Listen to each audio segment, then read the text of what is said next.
From Chicago's Can TV, a look at the week's events is reported in the newspapers, in the blogs and online, and on radio and TV. This is Chicago Newsroom. Well, hi there. Welcome to another edition of Chicago Newsroom right here on Can TV. I am Ken Davis. This is the show where we just kind of carve out a little bit of time each week to sit around and talk about news events and the people who commit them. And we also like to talk about the business itself. We like to talk about journalism and how we get stories and how we disseminate those stories. And today, we're going to focus on that, I mean hardcore, because we're going to talk about these dudes, okay? We have these, I know you have one in your pocket, and I know you have one somewhere within 5 feet of your reach right now, and you probably have been in physical contact with one in the last, 6 to 8 minutes at the very longest. I'm a little bit of an older guy, so I kind of go back to the dawn of the PC and, the Osbornes and all those guys. So I'm one of these folks with a nice big iMac sitting on my desk, and it's my go-to device. The other day, and that's part of why we had to do this show today, the other day I was just sitting there in the morning with the old Mac all fired up, and I picked up the phone and I started reading all of my regular news stuff on the phone, completely unconscious about it. And then I looked up at the big screen and I thought, what's going on here? What am I doing? And I realized that, it's actually kind of easier to do the one finger thing than the, 4 or 5 finger thing. So this revolution is so real that it's affecting people like me. And could you imagine what it would be like if you were running a newsroom with maybe 300-400 people and your job is to go out there and collect and disseminate the news every day? Well, it just so happens that there's a huge conference happening in Chicago this weekend, really interesting conference called Mobile Me and You 2, right, Gary? That's right. Yep. The most optimistic phrase in the English language is second annual, I understand, right? So anyway, this conference is happening in the next couple of days. Probably not of great interest to people watching this show, because by the time you've seen this, it may already be over. But what we're talking about is stuff that affects every one of us, especially those of us who are interested in things journalism related. Gary Kebbel is joining us. Professor Kebbel is with the Center for Mobile Media at University of Nebraska in Lincoln, all the way coming into Chicago for the conference today. You bet. Look, really looking forward to it. It's going to be a lot of fun. Yeah, it sounds like it is. And you're also doing this interesting thing where you're doing it simultaneously in Chicago and San Francisco. Exactly. We figured it would be cool to have speakers from the West Coast and speakers from around the country, and it might be easier to get those speakers if we could have 2 locations. Mm-hmm. So on Friday, the conference is simultaneously broadcast from San Francisco and Chicago, with the speakers being broadcast from one location to the other. I don't know if they do LEED certification for conferences, but I mean, your carbon footprint's a little bit less. Absolutely. The flights are shorter, whatever it is, right? Exactly right. Yeah. Also, here's a guy that I can't wait to meet. Yusuf Omar is here he's a mobile editor of the Hindustan Times, which of course would be in India. Exactly. Right? And you're in for the conference. So welcome to Chicago. May I officially welcome you to Chicago on behalf of Mayor Emanuel. We've got a lot to talk about, but the thing that really drew me to you is that you are building a newsroom there in Dehli, which is not new. Lots of people build newsrooms, but yours is 750 people, and it's all going to be mobile from the ground up. Yeah, that's exactly right. When you're talking about India, everything is of scale, right? Everything's bigger in India, and the same goes for our newsrooms. They're enormous. I'm dealing with a newspaper that is over 100 years old, and we're starting this migration now, not just to digital first, but to mobile first. And in doing so, we're not just trying to build a mobile journalism team or a little unit of people, but trying to seed that culture into absolutely everybody. 750 reporters across the country, 27 offices.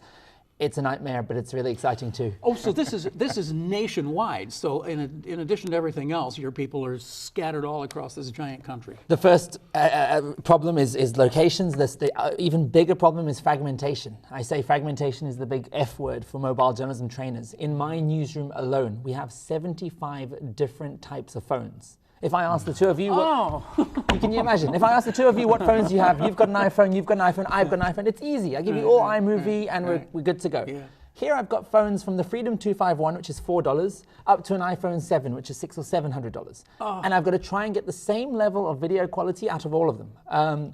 Hardware is different. Each of them react differently to the same app. Each of them react differently, and that's why we've been forced to be really creative about which kinds of apps we use. And Snapchat has proven to be one of those apps. So Snapchat is your go-to app. It kind of talks to everybody. It plays well with everybody. It plays well with everybody. It also happens to be one of the fastest ways that people can communicate.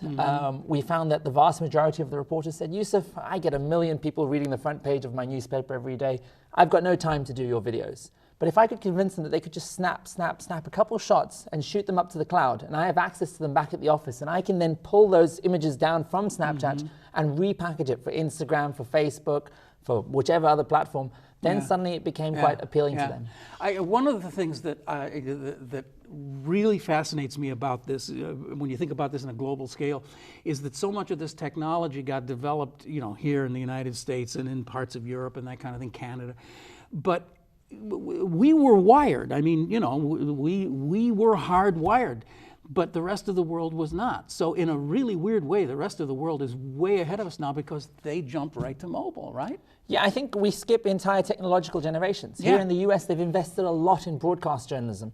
In India, for example, the vast majority of people experienced internet on a 3G phone for the first time. They skipped dial-up internet, they skipped broadband, and the same is happening in journalism. They skipped that age of having a big P2 camera or a DSLR. They've gone straight to a mobile phone that can shoot 4K. And that only does one thing, it makes them faster, it makes them more intimate. And because they're making stories on a mobile phone, they're starting to think about how mobile users want to digest that content. So you start making it very short, very punchy. Gary, help me catch my breath here a little bit. From one older gentleman to another, well, this is what's really cool about this for people of our age, is that, my first job in a newsroom had the teletype machines this big. Now, granted, it was only for a couple of months or something, but, we've seen this. Actually, my first job was at a hot metal type newspaper, where I would actually do the editing of the lead slugs that were printed upside down and backwards. And there were guys who edited with a tin snips. And they literally cut the lead line if it was too long and didn't fit. And I realized the importance of mobile. It was 2007, and I was doing a Fulbright in South Africa. And I was teaching outside of Pretoria, about 20 miles outside of Pretoria, in an area that was really out in the countryside. And it had very, very few resources. I'm teaching there, 2007, teaching them how to blog. And there's this one kid in there who is paying no attention to me whatsoever, could not care what I'm saying. And finally I was like, what are you doing? Why are you not paying attention? And he said, because he was texting, he was, the whole time, and he said, my banking. So with a featureless phone, via text, in 2007, in the middle of the boonies in South Africa, he was texting his bank instructions. That's when I realized I'd better wake up. And you said, there's something wrong with this. Well, I realized I'd better wake up. And we've got to do more of this. We've got to understand that the world is leading for the exact reasons that Yusuf said, that the world, Asia and Africa, in many ways, in some areas of South Africa, have skipped the wired generation, have skipped the physical hardware and gone directly to wireless broadband. But of course, we still have looming in the background this. We still have the thing that started it all, right? As you said, hot type and printing it to paper, dead trees. And the real question is, how do we make that transition? How quickly do we make the transition? And who gets left behind? I guess that's really the big question. I just wish that news organizations more and more would just simply see that what they need to do now that they've entered the internet age and then the digital age and then the mobile age is simply be a brand. And that brand is expressed however their audience wants it expressed. So if they're on mobile, in other words, that brand, the Chicago Tribune, the Washington Post, can be accessed wherever the audience is, on whatever device it's using, whenever it wants. And it doesn't matter to the audience what the device is or where they are. If they trust the Washington Post, they trust the Washington Post, wherever they're accessing it. So as a business decision, it just simply makes a lot of sense to me to go where your audience is. Okay, so this is one of the biggest issues we've talked about over and over and over on this program. We called the show Chicago Newsroom in celebration of the concept of a newsroom, okay? I don't really care which newspaper it's attached to or anything else, but we've said over and over that in Chicago there are, depending on how you count them, there are 3 or 4 or maybe 5 legacy newsrooms in the city, and they are as important a social and cultural element of this city as City Hall or anything else. And I believe still that if it's at all possible to preserve the functions and even perhaps the physical location of these newsrooms, it's a good thing. But I'm not sure anymore in the mobile world. I'm not even sure about that anymore. And yet, I see you're building a newsroom. Yeah. And you're still respecting the concept of there being a kind of a central entity of some kind, even though you're scattered all over the country. I think you need a hub, a heart of editorial wisdom. I think in this age where social media feeds have been surrounded by cat videos and all this sort of ridiculous content, you need a central space of people that do have firm editorial decisions to be made. And that's where the newsroom's going to come into play. I think the notion that reporters are going to go out into the field might change entirely. We might start curating masses of civilian reporters, of selfie journalism coming in. But that physical newsroom isn't going to change for a little while to come, in my opinion. See, now that makes me feel good. It really does, because I'm still hanging on to this idea. We seem to have gotten rid of, I don't know if it's curation or editing, the idea that news organizations have fewer editors than they've had in the past, and we seem to, again, here's my old man coming out in me again, but there seems to be less of a concern for, I'm out in the quicksand here, help me, but there does seem to be less of a concern for accuracy, maybe, except in the places where, like you say, the Washington Post, New York Times, the legacy newsrooms where those things still exist, and those are the ones who I believe are surviving. Well, and I think they're surviving because, again, they're providing that essential source. When we're living in a world where everyone can be a publisher, and 2 billion people are, everyone then we have a lot of junk out there. And so therefore the need for the journalist, the need for the person who helps us find accurate, helpful information that helps us make decisions in our lives, that need is greater than ever. And so the role of the journalist has switched from being the gatekeeper of the old style model where I have all the information, I'll tell you what you need to know, a one-to-many model. And now the journalist is the guide, helping you find the good stuff.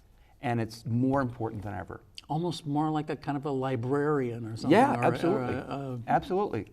A librarian, your personal librarian. Yeah. Interestingly enough, though, you speak about the news entity, the media station no longer being the gatekeeper, and it's true. But that gatekeeper capacity has just moved. It's moved from the publisher to the platforms. We're now seeing Facebook becoming the gatekeeper of news. We're seeing them being able to decide what they will prioritize on timelines and what they won't. Yeah. What an interesting point, that the gatekeeper has moved to the platform. And that raises a bunch of questions too, because we have relatively few platforms. And does that concern you? Does it concern you that, you got your Facebook, you got your Twitter, you got your Snapchat, you got your Instagram? It concerns me immensely that right now Facebook are the biggest media company in the world, but yet they will not take responsibility for it. They won't regard themselves, even though Mark Zuckerberg is effectively the biggest editor in the world. They are calling themselves not a news station, but yet they have timelines of news feeds with advertising beside them, which in a traditional sense makes them a media station. And they are making decisions. They initially were doing it through a group of curated a trends team that decided what was and what wasn't news. They got that wrong in a couple of instances. There was that image of that Vietnamese woman, which they said was a naked woman, so they took it offline. They took off some Black Lives Matter footage of somebody being shot because the police had asked them to. So they scrapped that team and they put algorithms in place, but the algorithms are also making mistakes. So I think it's time that they took responsibility, that they said, actually, we are a news company and we're going to start behaving as such. Well, but wait a minute now. Aren't you introducing a new concept here? Aren't you saying these guys have come along, these people have come along and they've built these platforms. And the platforms get stronger and more vigorous, and they become more powerful because they get connected to everybody. And we're going to come in and we are going to graft ourselves to that platform, and we are going to use that platform to be this kind of distributor curator, right?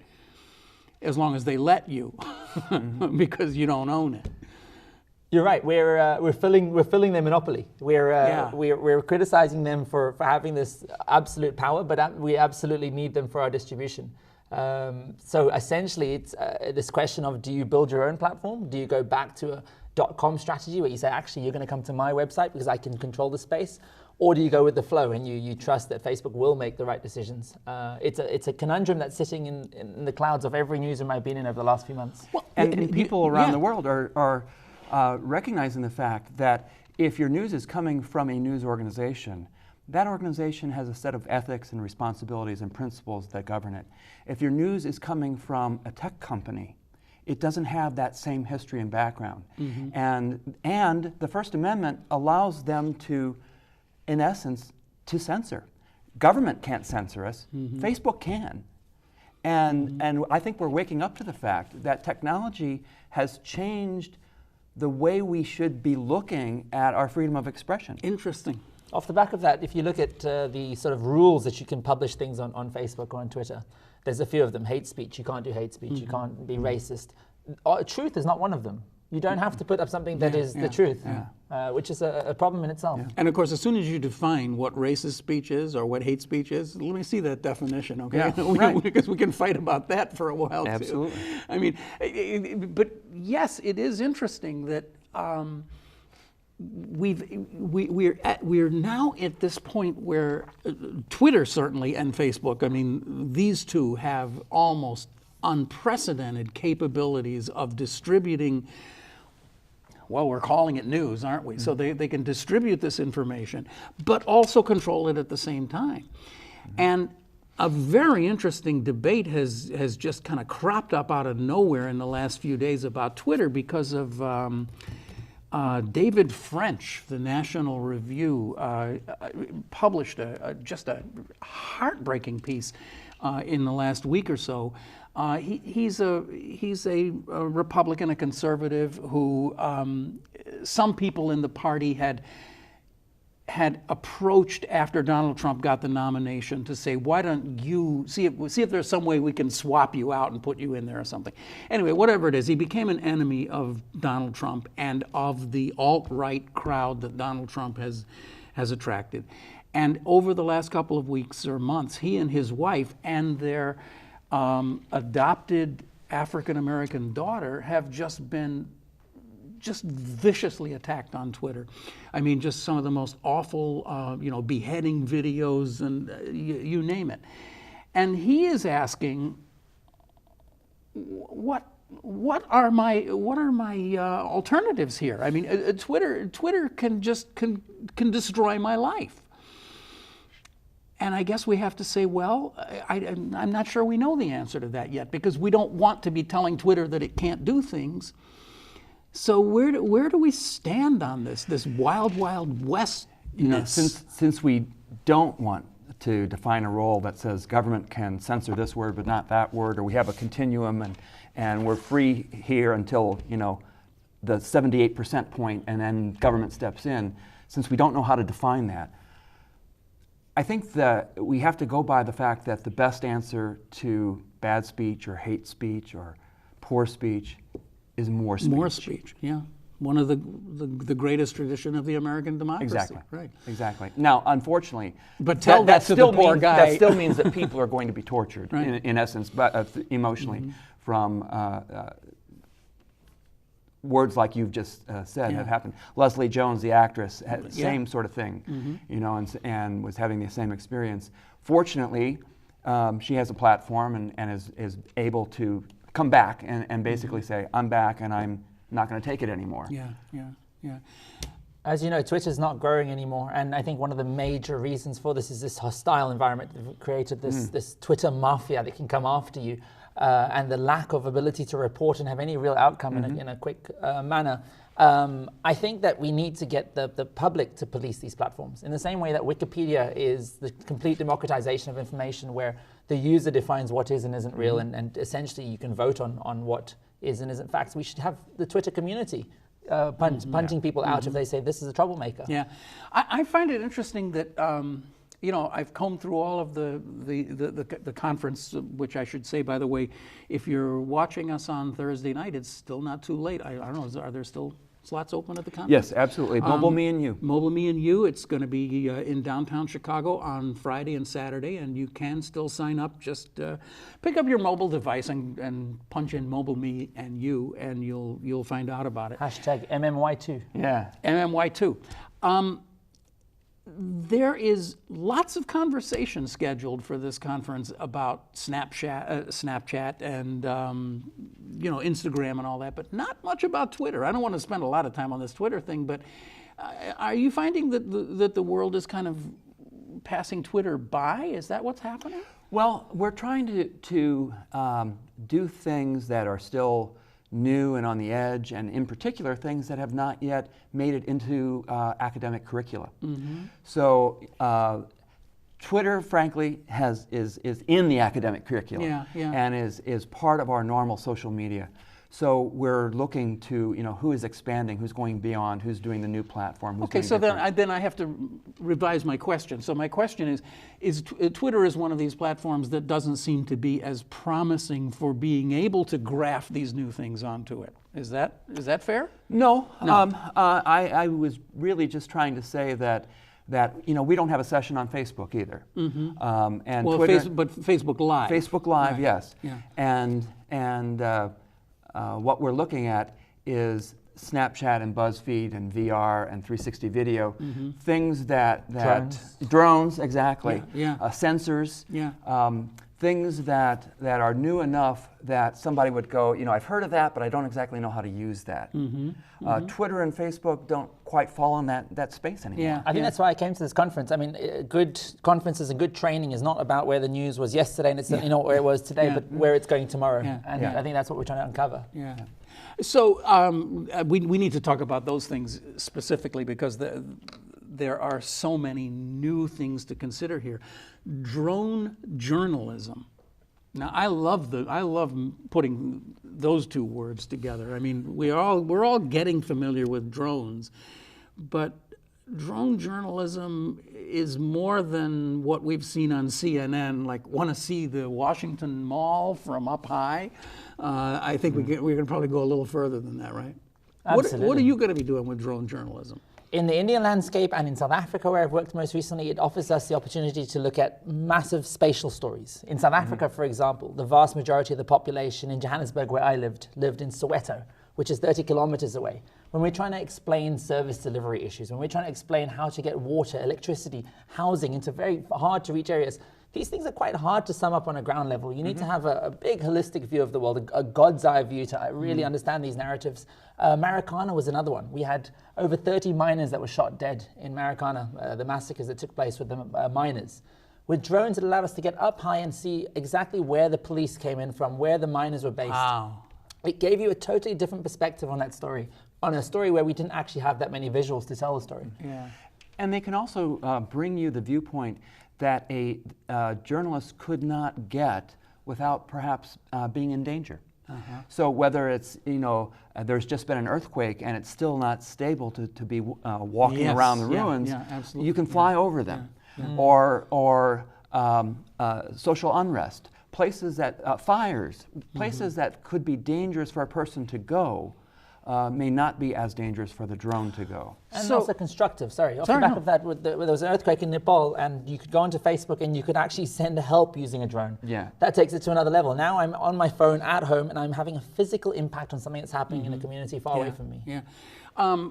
We are not far away from the first big conflict that's going to happen with, I'm just imagining, I don't know, let's just put it in our own context, something like, Ferguson, right?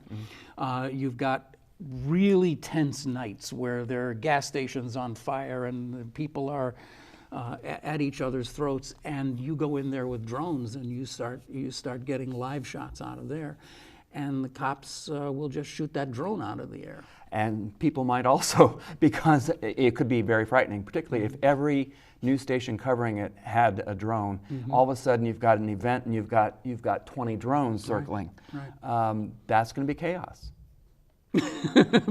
but we like chaos. It's still the teething problems of drone journalism. It's still being regulated, it's still being policed. Exactly. But we are going to see some negative instances that are going to see. And I mean, have you seen ISIS recently? ISIS used drones to be able to follow their bombing trucks and document their locations. So all of these technologies will be used for positive and negative. Exactly. Yeah. And when you start adding drones to other things like sensors, the Internet of Things, we're just sticking sensors on everything, it becomes possible to get a lot of news without having any people involved at all, right? This stuff will self-report. So Delhi, let's take for an example, where I live at the moment, the most polluted city in the world. But we don't actually trust the official stats, the numbers coming out. So some of our guys from the products team have managed to hack mobile phones, 2G phones, and use them as air quality barometers. And they've placed them on the balconies of all of our reporters' homes. So any day you can go onto the Hindustan Times website and get real-time data coming out as to how dirty the air is. And right now we're heading into Diwali. On the 30th will be the big religious festival. Fireworks, the big massive clouds of smoke in the sky. It's going to be at an all-time air pollution high. You stay at home, you put your sort of air conditioning on, and you just enjoy. But I think we are now creating our own data by putting sensors into environments. And we're going to try and do the same in the Ganges River and try and assess how bad the water quality is. And it's about taking ownership and newsrooms actually saying, we're no longer just going to wait for reports to come out, we're going to build those reports. Build your own database. Exactly. Get your own data. That's exactly what the benefit of sensors for journalism will be. What else? Are there other examples that you know of? Is there anything going on around here like this? I mean, in the United States, or? Well, in the United States, yes. I mean, air quality is one of the ones that's being measured in cities. Noise pollution. Sensors are measuring noise pollution. They found things like by putting sensors around a city, you find that the loudest areas are now the areas where the poorest people live. And so you can map a social demographic map on top of the noise map, and things start to make some sense. Another layer on the environmental justice, social justice. Exactly. Sensors in agriculture are incredibly important. When to water, when not to water. Is it too dry? Is it too wet? And so drones and sensors can help actually improve agriculture. So these are tools that they're real now. I mean, they're available, they're off the shelf, but we're just sort of learning how to use them, and it's just our imagination at this point, right? Yeah, I think sensors, tools, all of these things, we can use them for very frivolous purposes, or we can look beyond them and find very serious storytelling applications. On my side, we use Snapchat, as we talked about earlier.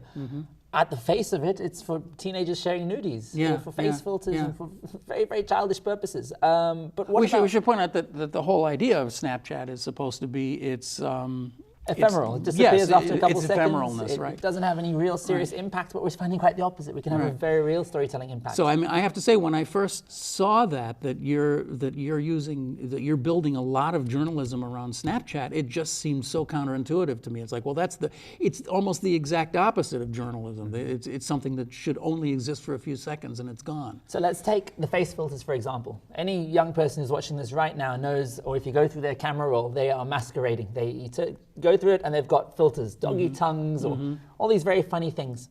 We were recently climbing a mountain in Mysore, which is outside of Bangalore, with a group of rape survivors, 50 young girls who had been sexually abused. And in the Indian media, you can't show the faces of rape survivors because they get stigmatized.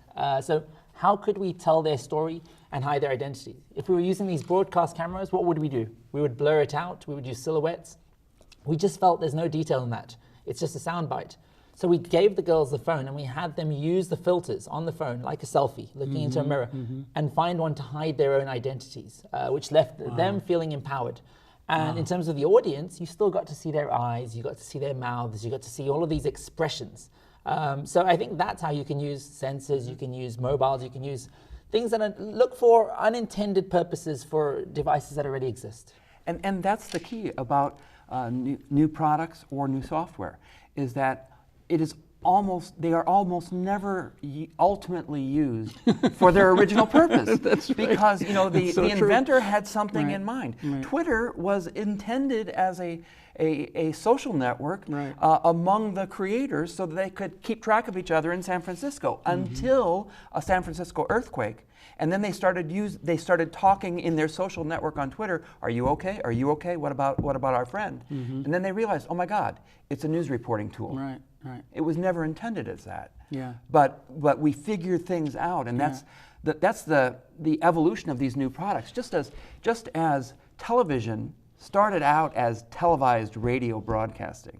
And Radio with pictures. Exactly. A camera was wheeled into the radio studio, and the radio announcer just read the script and was photographed doing so. Ultimately, we learn how to use the inherent nature of the tool in its intended way, in its new way. We learn the new inherent capabilities of that tool. So with TV, for instance, we can use 3 of them. We can use remotes. We can use graphics over the head. All of this. And now we have real television news. But it takes experimenting, and it takes a culture and a nature and a business sense that says, this is not a waste, this is an experiment and an investment if we start trying new things. And it also takes generational change. It takes somebody who's 20 years old walking into that studio and saying, "Why are we doing it like this? Why don't we do drama, or something?" Right? Oh, you could never do that. Sure. It's not made for that, son. But okay, so take the old person through this. How do you do this with Snapchat? How do you overcome the ephemeralness of Snapchat? I mean, do you do something to it? Do you archive it or something? You do archive it. They have something called the memories where you can save everything. But quite simply, I see Snapchat as being a content creation tool. So if I look at Facebook, Instagram, WhatsApp, all of these are distribution tools. These are where I create a video and I share it and there's a comment section and whatnot. Snapchat's something else. It's more like Paint. Do you remember Paint on a Microsoft in 1995? Oh, yeah. It's like that. It's a canvas, and on that you can build. And unlike Paint, I can put photos, I can put videos, I can put text, emojis, geofilters, all of these elements that are make for viral content. And then I export it, and then I repackage it and repurpose it for other platforms. So yes, it lives forever. It lives beyond that 24-hour window. I simply use it as a space to build. Interesting. Huh. All right, so let's see. We've talked about drones. We've talked about censor journalism. You've made references to selfie journalism. Yeah. What's that? Selfie journalism is the future. It's the notion that as we get towards 2020 and 5G internet, that in my opinion, everybody of my generation will be live streaming everything all of the time. We're not precious. We want to share everything with the world. George Orwell's greatest fear was this big brother, right? That cameras would be watching us. In actuality, we're the ones holding the cameras. Our greatest fear is that nobody's watching. So selfie journalism is the notion that if we've got all of these reporters with phones in the field, shooting everything all of the time, they are the selfie journalists. We are in that newsroom that you spoke about earlier. We're in a central location, and we're using a mixture of technology, algorithms to check what is right, and also old school reporters, editors to define what's happening on the ground. So I think that's the future. I think the future, and we're seeing it play out on Snapchat right now. This week, there's huge encroachments on the ISIS territory in Mosul. And for the first time in my entire life, I saw thousands of people Snapchatting on the ground in Iraq. Doctors, nurses, soldiers, reporters. And Snapchat was sitting there taking all of this selfie journalism and curating it into one story. They were saying, let's take a bit of that, let's take a bit of that. That's the future of news. The future of news is us sitting in this room, looking at thousands of screens of things happening right now and building a narrative. And it's only positive. It's more angles, it's more perspectives, and that means more truths. It can only be more accurate news. So when you use the term selfie, you're not really referring to the holding the camera up to yourself. It's both. I think selfie journalism is very much narrating to yourself, looking in a mirror, and that's the most intimate, raw experience. But I think it's also going to move beyond the self, and selfie is going to become point of view selfie. It's also using the rear camera. Yeah, but I think that's also, if you're still narrating and you're still, for example, if you are moving towards wearables and you're looking somewhere, that's the ultimate self, because I'm looking through your eyes. And then you can start to teleport people into your shoes. And that's a real form of storytelling I want to be involved in. Is this another generational thing, or is this notion that so many of us have that the wearables thing is not going to happen? Are we just nuts? It's inevitable, it's going to happen. So for me, I think it has to. I'm going to make a statement. I'll say by 2020, I don't think I'm going to have a phone in my pocket anymore. I think I'm going to have everything in my periphery, because it's just going to be a better, it's going to be a better user experience. I don't want to have this wall between me and you when I'm recording a device. I want to actually be looking at you.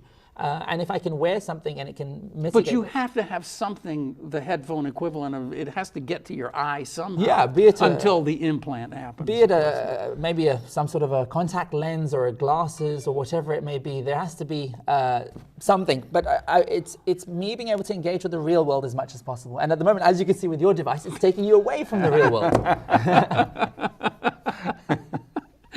See, normally it's just quiet in my pocket, but today I was using it as a prop, and it's taking over. It's mobile journalism, so it's acceptable. It's one of the participants. Come on over here and watch this. That's good. All right, so wait a minute. Now let's go back to this again a little bit. So wearables will be nothing more than an extension of what we already have. It's mobile. It's mobile devicement. Yeah, better. But it's better. Better integration into your physical. And I think that actually, again, something for which it was not intended will be the driver, and I think that's health. I think wearables and health are going to be the natural pair. Yeah. And it's going to become so simple that, whether it's our ring, our watch, a button that we paste on our body somewhere, it's just going to be so simple to monitor our health. And we're going to realize that monitoring can be used in all sorts of ways, and not just to be checking blood pressure or blood sugar or anything like that. Well, implants, right? I mean, like we do with our pets, we have the little chip implanted. I've spent the last 5 years in South Africa. They're handing out Fitbits, the insurance companies, because it makes sense. Sure. For a number of reasons. Firstly, the insurance companies can identify who's healthy, who isn't. Right. And secondly, you're about to have a heart attack, they'll get an ambulance to you infinitely quicker. Yeah. I'm surprised it hasn't actually become more mainstream in the West already. All right, what else? What else do we need to talk about here? I know I did want to talk a little bit about bringing it more into where we are today and the role of mobile in influencing the election that we're living in today. I know that it's kind of not as exciting a conversation as the one we've been having, but I think we're really, I don't know, maybe I'm wrong about this, but it feels to me like we've moved incrementally further down the road just in the last 6 months or so with mobile. I mean, well, okay, here, wait, you know what? I want to quote something back to you. Here's what I'm getting at. You said in the materials for the conference, Yusuf, you said there's almost no barrier of entry into this craft anymore. You said that you don't take your DSLR with you anymore, you do everything on your camera, on your phone. And you said in the age of YouTube, audiences have never been more forgiving of handheld, poorly lit content. And I just thought that was one of the most important things I've read in a long time. 5-6 years ago, there was a big debate about the iPod and how it was destroying sound because MP3 isn't anywhere near as good as Wave and all that kind of stuff, right? Well, now we are completely accustomed to seeing this grainy, shaky video everywhere. And in fact, the grainier and shakier it is, the more we like it. If you look at CNN or MSNBC today, to some degree Fox too, but really any news channel, what are the images that we've seen from this campaign that are most electric, right? It's Donald Trump on the bus talking about the things he's talking about. It's the crazy off-kilter shots from the campaign rallies where somebody's saying something or doing something. So this is what mobile has done to just, I would call it ordinary journalism, the kind of thing that it's changing the standards of what we think is good quality. I would say it's getting us back to what we want journalism to be and what we think it should be, which is capturing life. Yeah. And journalists are supposed to be the chroniclers of events. true. And it's not supposed to be packaged or prepackaged or worked up for 30 days before it's presented to the public. It's supposed to be now, the here and now, life. And the tools that we have are letting that happen. So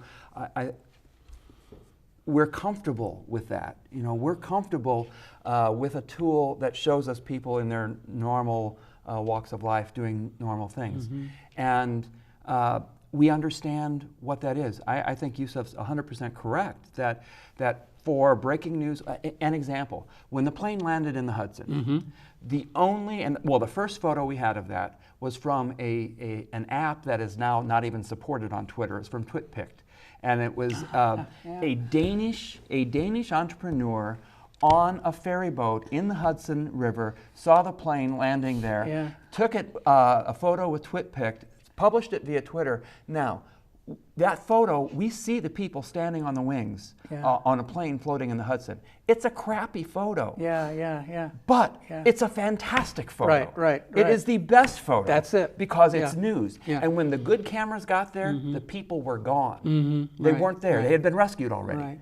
So the best photo we have is the one of the moment. You have a high quality picture of a plane with nobody standing on the wing. That's right. That's right. So, but are we upset because we don't have high fidelity video or visual of that actual moment? No, we're happy because we have the actual moment. Now, of course, that's all. That just the natural evolution of the products will take care of that. We're going to be 1080 in no time with everybody be walking around with high def and 4K 4K or whatever the next K level is.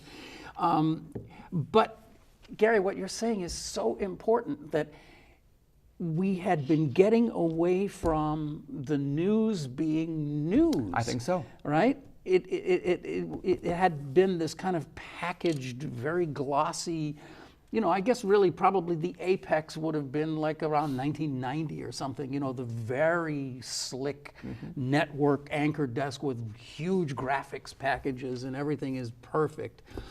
And something about it just doesn't feel like it's very newsy. And the guys that are trying to do that in the social space online are failing miserably. Exactly. If we try to do this setup, it doesn't bite. Television is not repackaging well for online. It's a totally different setup. And as you guys have said, this is one of the incredible challenges facing old line newspapers is that for so long, the effort was to try to see if there's a way to replicate this kind of, I'll call it high quality product, but to scale it down to this screen.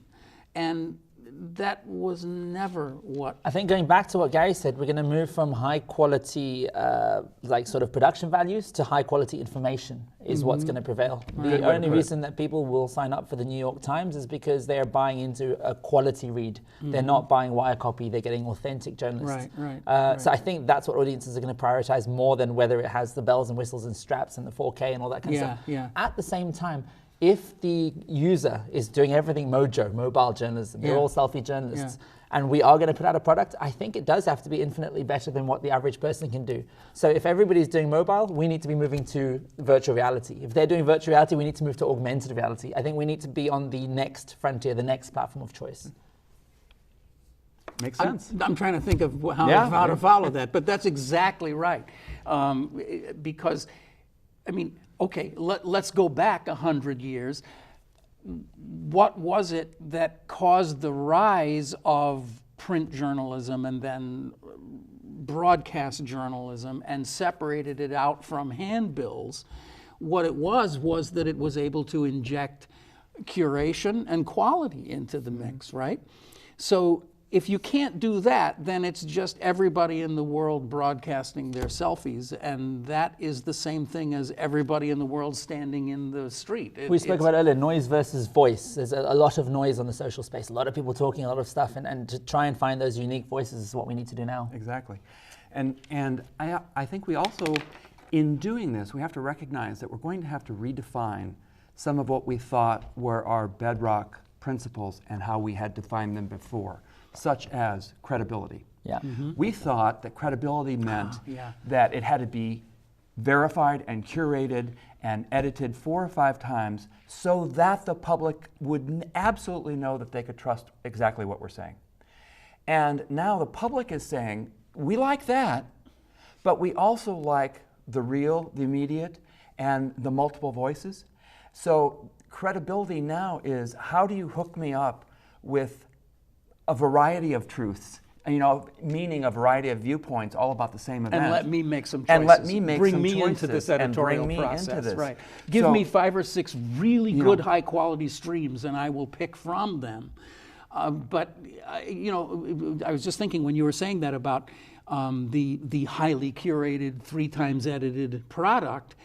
Part of the revulsion that we've had to that is, yeah, but it's still your view, At the same time, on the social media space, I'm finding at least that people are not looking for what we tried to do in the past, which was down the middle journalism. Yes. As in, here's the who, what, where, when, why, how, and you work out the rest. Right. The social space is moving towards explainer journalism. Here's what's happening in Iraq, and here's how you should contextualize it. Right. And I think it goes back to us having short attention spans, and we don't have much time. So you give it to me in a minute, in a video, so I can feel informed, and I can go off to the bar and have a conversation with my friends and sound like I know what I'm talking about. And the great news sites, the New York Times and that, are doing those. They're moving to insight, they're moving to commentary. Doing that very much so, Exactly. Because you'll find the bare bones, the news on Twitter, on Facebook. Yeah, It's going to be the news organizations that are going to add value, Right, that are going to contextualize it for you. I mean, with all due respect to the people I love at the Chicago Sun-Times, I mean, when you spend hours and hours in front of your screen every day, and then this arrives on the porch the next morning, it's just really kind of a sad experience. But I mean, there's, at the same time, where will they win? I think they'll win at the hyperlocal space. Yes. They will capture that in ways we can't. And they'll win in places that they're already winning, which is explainers. In a way, and also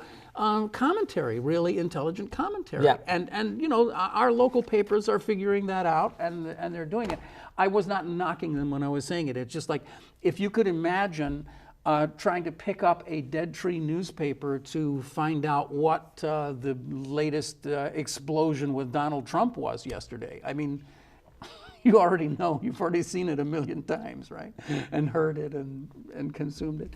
All right. Well, anyway. Oh, what's this thing about vertical video? I noticed that there's been some conversation about that. That was a huge, big deal a couple of years ago, right? Was that because of Facebook, or who did that? Periscope went big on the vertical Periscope. video bandwagon, and then Snapchat have gone their fourth, and now Facebook and YouTube have also integrated vertical video. I mean, quite simply for your audience, it's the idea of holding the phone this way as opposed to having to tilt it. And so the picture looks like it's portrait. Yeah, exactly. It goes back to user experience and how people want to consume news. And I just look around me. I look around me on the trains, on the buses when people are commuting, and I think there's no holy cow on this, there's no consensus, but I think shorter videos are perhaps better in vertical. I think if I'm going to watch a documentary or something long form, I'll turn it landscape and I'll have a lean back experience. It's about identifying. If you're sitting on the train, you don't want to exactly. watch this. It's about knowing, and that's where it is. It's about knowing where your audience is when they're consuming things. If they're on their way to work, I'll give it to them vertical. If they're at their desk, I'll give it to them landscape because they're probably watching on a laptop or a desktop screen. Yeah. So let's work out where they are at what times of the day and personally drive. And that goes back to where news is heading again. Very, very personal news. And the way that's going to happen is with sensors in the phone, which know whether you're walking, running, or standing. And so if all of a sudden the sensor says I'm standing, and my geo mapping knows that I go to Starbucks at a certain time every day, pretty soon it starts putting 2 and 2 together, and it realizes I'm standing in line at Starbucks. So now all of a sudden it's going to send me some text headlines. That's the AI. Because I have time to read them. And it's not going to send, and it might send me something either shorter or quicker when I'm walking down the street back to my office. Or it sends me nothing when I'm running. But it will know, do I have time to read 3 words, a sentence, or a paragraph? Is there any future for laptops and desktops, or are they just like Atwater Kent radios at this point? They're just antiques. Well, that's like saying, is the newspaper antique right now? I mean, we none of these media is totally displacing the previous media, and the media are learning to adapt and are becoming, like the newspaper has become the magazine. the explainer, the giving us insight. And it's the magazine that's kind of exiting stage left. Or the magazine's becoming the tablet. Yeah. So, and we found that tablets, for instance, have increased long-form journalism reading. So true. Yeah. So true. So everybody's still adapting and still figuring it out, and they all still have a long life. Yeah. Well, I think that's one of the things that we do tend to get a little bit breathless in this space, where it's like there's something new. It's, oh my God, drone journalism is going to replace this and this and this and this. And no, it doesn't. My experience has been that very few of these things actually replace anything else. They redefine the space, and everything else shoves aside. And I mean, to go back to ancient history, think about, you can read back on all the conversations about how radio was going to destroy the newspaper, remember? Or telephones were going to destroy the newspaper, or telegraph was going to destroy social fabric. It doesn't happen. It just, things get redefined. Yeah. Things get shoved Television aside. didn't kill the radio stuff. It certainly but didn't. I think what we will see is different generations are going to be on different technological trajectories. Yeah. As you say, you're still very accustomed to a desktop type experience. Yeah. And there will be entire media organizations building content for your generation. Right. My generation was on WhatsApp, and then they moved on to Facebook Messenger, and they recognized that, and we're on a different trajectory. Yeah. And it's interesting how those generations can be just 20 years apart, or even less, because the evolution of the technology is so rapid that there are already people younger than you who are looking at you like, what are you talking about? Musically, and they're lively, and right? exactly. And that's... And it's about bringing those people into the newsroom earlier and getting them into the boardrooms that are so... Exactly right. You don't have the wrong generation saying, oh, what is Snapchat doing? They should be in that boardroom meeting telling you what's happening on the ground. Wow, what a great conversation. If this conference is anything like this, is going to blow the top of our heads off. It'll be a very cool thing. Your head will be blown off. No, I want to keep it. Yusuf Omar is the mobile editor of the Hindustan Times in Delhi, India, but he's in Chicago this weekend. Thank you so much for having me. I wish you so much luck. Thank you for bringing me. Oh, yes, indeed. I just wish you so much luck with this. What an exciting time. And come and visit us in Delhi. Sure. How about 751 journalists. What's one more? Right. Yeah, I'd have to learn a few things, but yeah. And Gary Kebbel is here. Professor Kebbel is with the Center for Mobile Media at the University of Nebraska in Lincoln.